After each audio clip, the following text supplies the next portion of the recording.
Where does the soul go to when we die? It's a very distorted question. The premise is false. Imagine a discussion between a refrigerator and electricity. Just, bear with me. So the refrigerator is plugged in, okay, great. And it's cooling food. Now suddenly the plug is pulled, and the refrigerator says to electricity, where do you go to when the plug is pulled? And electricity answers to the refrigerator, what do you mean where I go to? Where did you come from? You're a little box that was just created in the last 19th to 20th century. I've been around from the beginning of time, and I'm everywhere.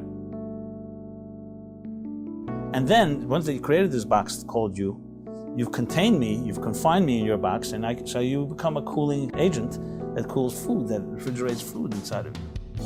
When we ask where does the soul go to, it's implying that here is where it's at, and where does the soul suddenly go? But maybe it's the other way around. The soul is where it's at, and this world is a newcomer. We're like the box. The soul enters the box. You and I are the box, the refrigerator. And the soul, which is a force of electricity, enters into this box for a period of time, and then it just goes back to its natural place.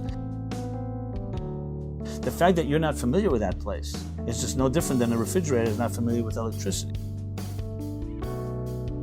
All it is a box.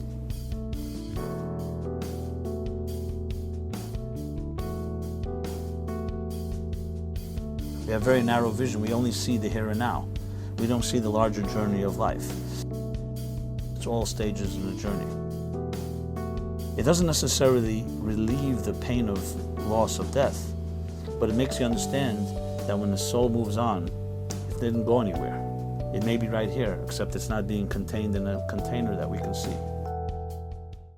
In this material world, one of the laws of nature, of materialism, of everything of matter, is that everything is subject to the process of change, of aging, eroding, deteriorating, the elements breaking down, and ultimately perishing, dying.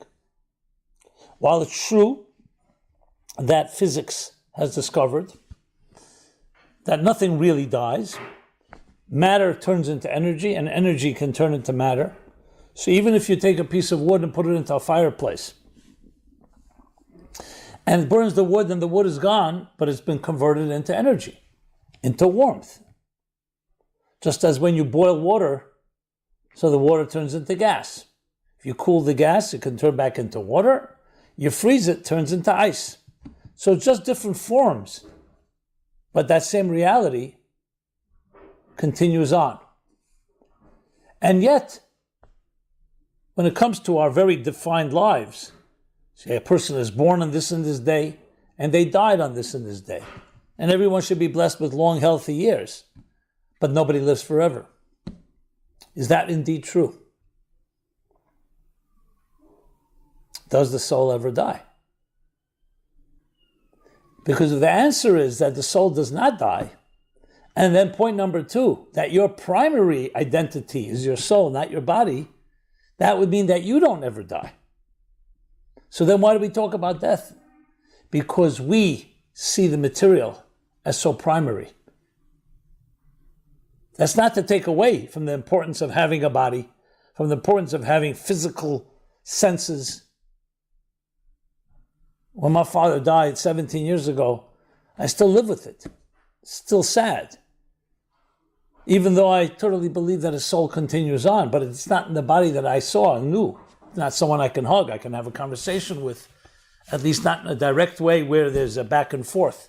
In other words, we do value the relationship we have in this dimension, but that's not the only dimension that exists. And that is why something I always say to myself and to anyone who's ever gone through any type of passing of a loved one, that is the time where you need to become as spiritual as you can, because it's the only way you can communicate. And you can understand another way of looking at life is the spirit of things. We take for granted when people are healthy and well, so we can communicate with each other, we can talk to each other, we can hold each other, we can see each other. But there are times in life that we're exposed and it reveals a deeper dimension of reality.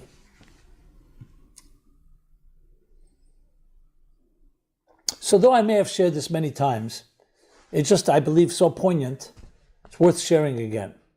For years, I've been asked by people, naturally, upon the death of a loved one, of a friend, of a family member, where does the soul go?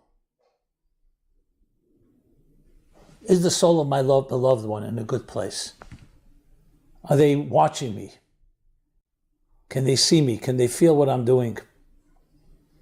And always very frustrating because it was hard to put into words. How do you describe another reality, another state of consciousness that we don't easily identify with? Is it based on faith?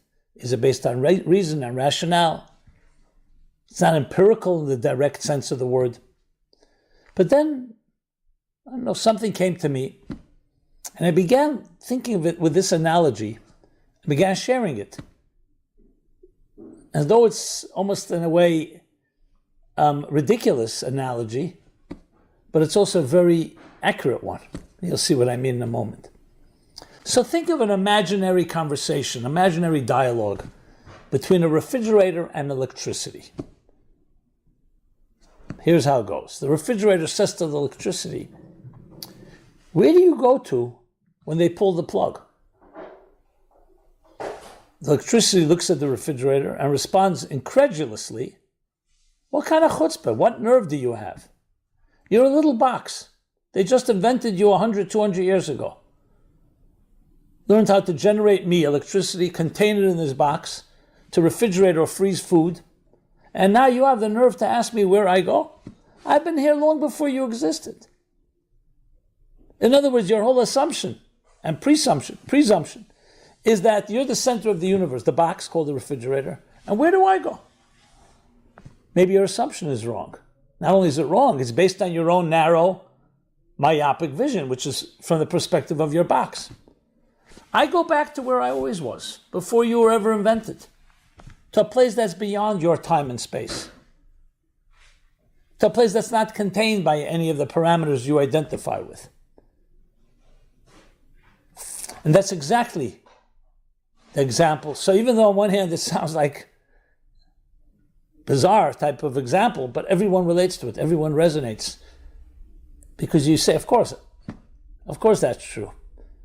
When we say, where does something go to? It's assuming I'm where it's at, I'm at the center of the universe, and where do you go to?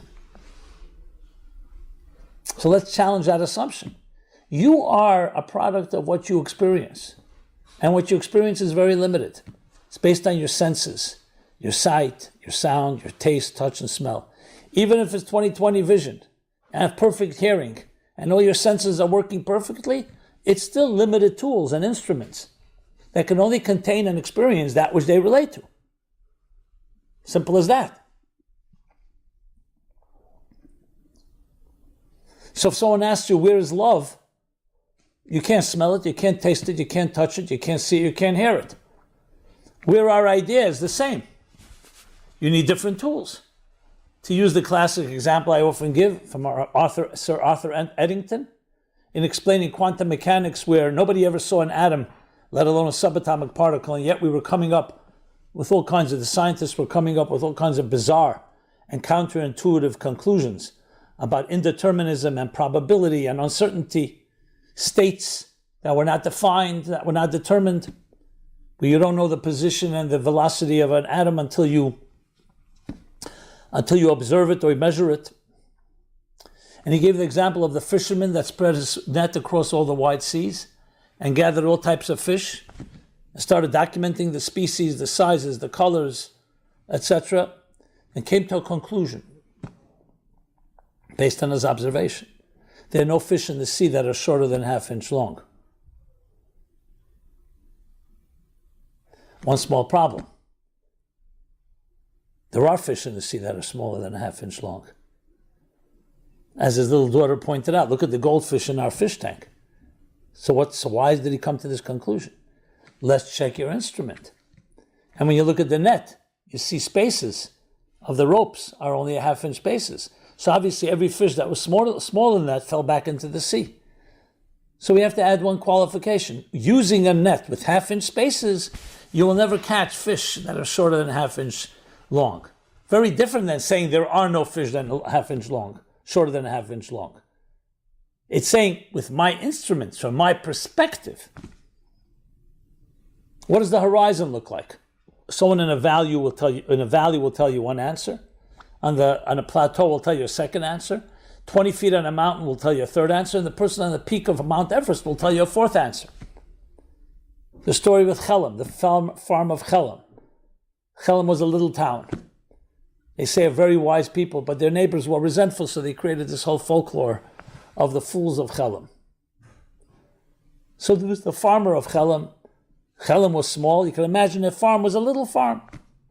But it was his farm, his baby. He inherited it from his parents.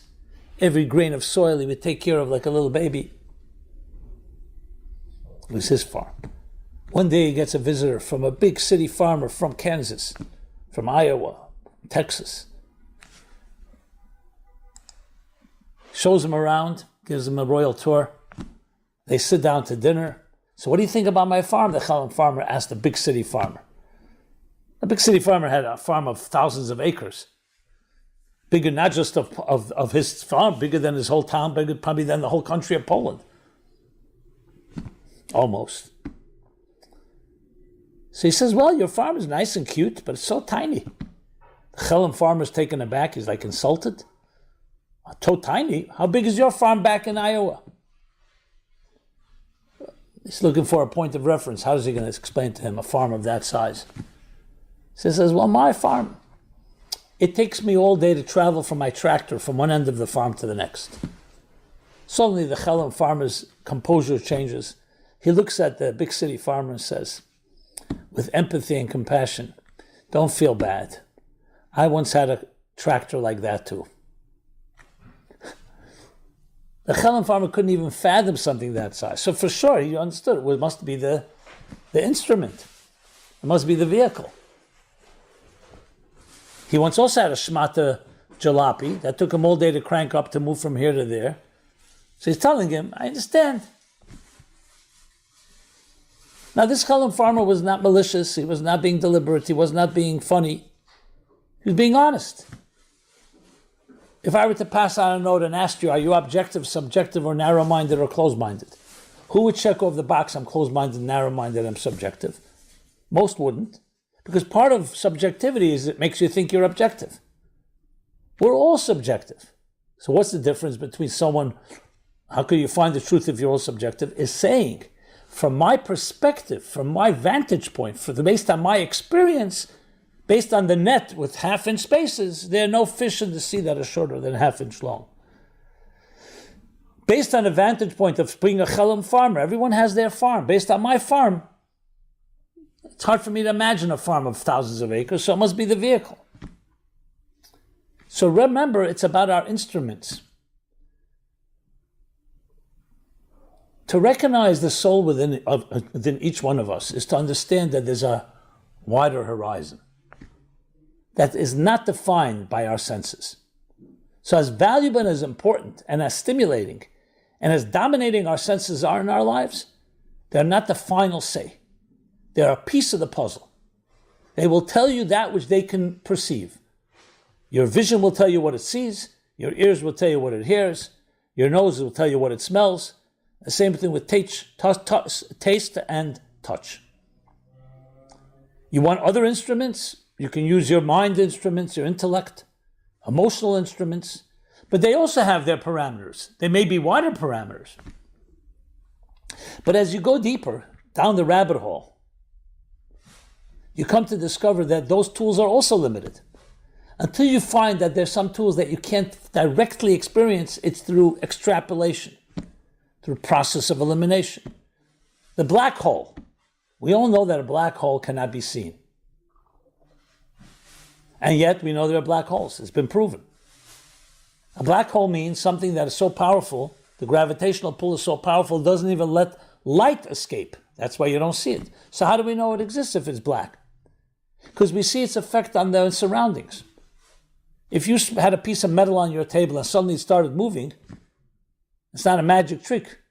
You wouldn't know how, but you would say there must be a magnet somewhere, maybe behind the wall. Maybe there's some other force that's exerting and attracting and drawing that piece of metal.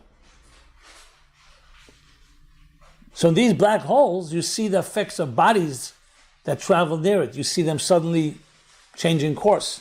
You see their orbits impacted. There are many ways to discover things that we can't directly perceive. I'll give a psychological example. A good person who's astute psychologically and could pick up things that others will not pick up is not because they see your inner psyche, or they see your subconscious or your superconscious, is because they know how to extrapolate. And let me give an example. Imagine an imaginary wall, shrouded in darkness. You have no idea how this wall is shaped. You can't touch it. You can't shine a light on it. Is there any way for you to figure out what this wall looks like? The answer is yes. Take a rubber ball and bounce it on the wall. If it bounces back straight, you know that part of the wall must be straight. You keep bouncing. And if it bounces to the right, you know maybe there's an indentation there. It bounces to the left, there's another indentation to the right. You keep bouncing enough times, like sonar. Sonar is like bouncing, shooting sound waves underwater, for instance, and seeing what bounces back. And then you can create an image, like a sonogram or sonar image, based on the bounce, the return, the boomerang effect. So you may never see the wall, but you can actually picture the whole entire wall because you bounced enough times. Same thing psychologically. You're speaking to someone, and you see they're telling you, I have issues. You start exploring. What was your relationship like with your father? And they start sharing. What was it like with your mother? And then you start seeing, let's say, the person's avoiding. I don't want to talk about my mother or about certain aspects of my life. Why not? I'm not comfortable. Now, I never suggest coming in with an assault on someone's psyche, but that tells you something. It's like touching a nerve. I'm touching your finger. There's pain. Someone touches here, there. So even though you don't see the cause of the pain, but by touching, you feel that sensitive spot, like a wound. And you can extrapolate and say, that must be a sensitive place. The person doesn't want you to go there. Same thing psychologically. So ultimately what's happening is, you're able to come to understand a picture of somebody without seeing it, by seeing what's being avoided. You're bouncing the ball and seeing how it bounces back. An area a person doesn't want to talk about is probably a sensitive area. And you have to tread carefully, but you know there's something there. And you can discover deeper dimensions through this extrapolation. So with the negative, it's called negating. In Hebrew, there's a word, yediyas hashlila. There's ways of knowing things directly, interpolation, and there's extrapolation. And that process can continue. You can extrapolate from an extrapolation. Going back to our topic at hand, it's another way of looking at life. The fact is we're trained, or maybe not trained, but the way we're trained is to look at things with our senses, which is important. That's our immediate tools. But our tool chest is limited. Our farm is small. An intelligent person wants to expand their repertoire, expand your instruments and your tools so you can see more, you can experience more. That's called widening your experience, expanding your experiences. It comes sometimes with maturity, it comes sometimes with curiosity, a combination of all the above. That's called learning. And you're always learning your whole entire life. You never say, I haven't figured out. The more you know, the more you realize how much more there is to know. And that too is part of knowledge. That should never be seen in a negative way. With that in mind, let's now go back to our beings. Who am I? I look in the mirror, I see a body. I see my face, the features on the face. I see my arms, my legs, the rest of my body. Is that all you are? We all know there's more to it than that. And since you know about yourself more to it, then you know others as well. Another person, you could say, okay, they're flesh and blood and that's it. We know there's a personality. A personality you can't see in the mirror. You can't hear it always in the sounds. You can learn, like I said, you can explore and discover deeper factors about our personality makeup than meets the eye. But that takes either training or experience or perception. So who are you? How deep does it go? Let's say you could discover, okay, now I know also your personality, your emotions, your emotional makeup, a kind person, sensitive person, a judicious person, a stingy person. We're not getting now into good or bad, just the personality. A mind, a brilliant mind, an intuitive person, creative person. These are things that are not definable by the sensory, with our sensory tools, but they're definable. How far does it go? A soul means that you're going into the deepest part of who you are, and actually cannot be defined by faculties. The faculties are faculties of the soul. In other words, in addition to the body, which is simply a vehicle, the body is the limbs, the organs, the body parts, that exists. But there's the spirit within it. So for example, you can have a heart. A dead person also has a heart, but it's not beating. It's not feeling. A dead person also has a brain, but it's not thinking. It doesn't have the cognitive ability. So we know the soul, or whatever you want to call it, the energy within, brings you those faculties. But what's behind those faculties? Behind those faculties is the very energy of the soul. So the way the Kabbalists, and especially the Hasidic masters, explain, there's the soul itself, and then there's the soul's faculties, and then there's the body, which are the containers, the channelers, that express those faculties in the physical world. For example, you can have the power to write, but if your fingers aren't working, God forbid, for whatever reason, you're not going to be writing. So you need the faculty, which is a soulful faculty. You need the body, which is the vehicle, the instrument. And then the soul is behind those faculties, is more of like an amorphous, say, unshaped and seamless force. That is the true identity of who you are. Indeed, the way the mystics explain it, there are 5 dimensions to that soul. Nefesh, Ruach, Neshama, Chai, Yechida. Nefesh is the biological soul. What does that mean? The life force, the mere fact that you are alive. Then there's emotional part of the soul, Ruach, that your emotions are active. There's the intellectual part, as we've been discussing.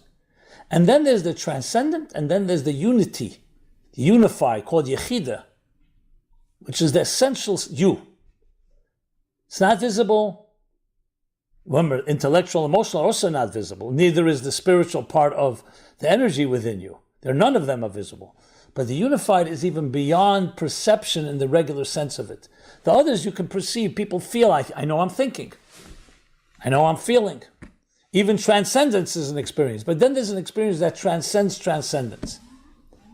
Here's not the place to go into all the details. The point I'm making here is that there are dimensions in you far more than the ones you know of. And those are not subject to the rules of nature, because they're not physical. They don't have a beginning, therefore they don't have an end. Beginning and end, I mean in the material sense of the word. They have beginning in the sense that they come from somewhere. But like with electricity and the refrigerator, it's not bound by the parameters of the refrigerator. The box cannot contain electricity. It can channel it and keep it bottled, so to speak. But it's only bottled for that short period of time.